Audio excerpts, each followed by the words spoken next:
I saw you last year at Comic-Con. Yeah. It was your first Comic-Con, so you're a Comic-Con version. Yes. Yeah. Congratulations on this first season. I've seen the first episode. It's really cool. Oh, thank you so much. Really kind of you. So when I last spoke to you, you hadn't really even seen a script or anything. Now, what do you think now that you have filmed it, from your imagination of what you thought it was going to be like to what it ended up being on the screen? It exceeded them. It really. I hold this to a high standard. I am a fan, and no one would have been harder on this than me. And I'm overjoyed with how it's turned out. And I think people are genuinely going to be really surprised. I was surprised because it's really taking the mythology where I didn't know it was going to be, and also just exploring the world. Yeah. What's that like filming that? I know you're filming it on location, and that it looks like there's real sets as opposed to you being in front of a blue screen. Oh, they're all real. They're all there in Belfast.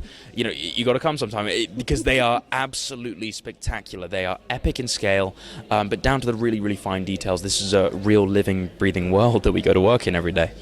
Now, what is it like? Because the very first episode showed the person coming from the future to warn him about the past, and then you're being engaged to the new family, taking them on. How is that sort of affecting your acting in the role? Yeah. Because it wasn't, I really thought it was just going to be basically another Superman story, but told from a great-great-grandfather's point of view. Yeah, the thing is, there are so many things that are happening on this show, and there are so many elements in it that are just sort of literally tearing Seg apart.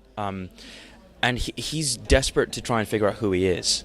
So I think that's the thing that it really asks him. Like when chaos is happening, it sort of breaks you down to your core, and it asks you the question, who are you, and can you rise up to face this? And so that's what it was like to play. It was really very fun. Now, can you give us a few clues on this first season? Right now I'm watching it on the SyFy channel app. And what can you tell us is going to happen? Because I have a pretty good idea of who the big bad is. Oh, yeah? It's Brainiac, of course. Mm-hmm. But can you tell me more about him? Because the Brainiac I've seen doesn't look like the Brainiac you guys have on the TV show. Yes. The Brainiac we have is very much based off of the comic books. It's very much based off of Gary Frank and Jeff Johns' run.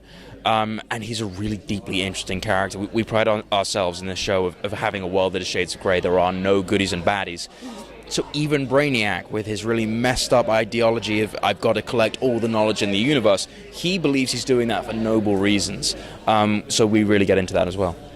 And since we're exploring the world not from how we normally see it, what did you sort of read or study or watch to give you an idea of how you want to play the role, with the idea of how Superman is, how we look at him currently? Yeah. Well, obviously, script is the Bible. You know, you got to go from script first. So it was always based off of the script and asking Cameron Welsh a lot of questions and working from there. But in terms of building the physiology of the character and all that sort of stuff, it came from a lot of training. But also, I watched the Christopher Reeves films again.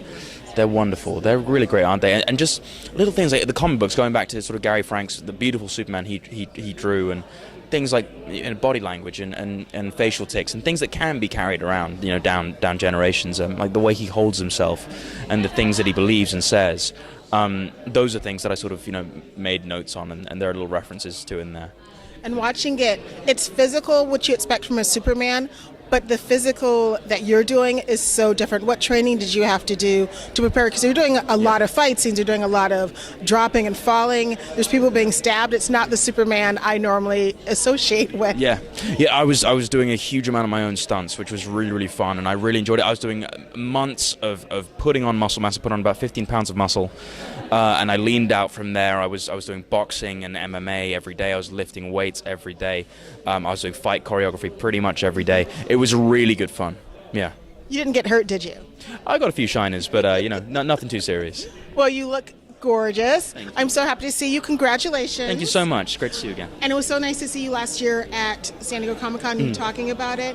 And this is your first really big role. And of course, it's your first real geek role. Indeed it is. I'm really, really happy, and I feel very, very lucky. Get ready for some major fan love. Yeah, thank you. I'm ready for it. Thank you.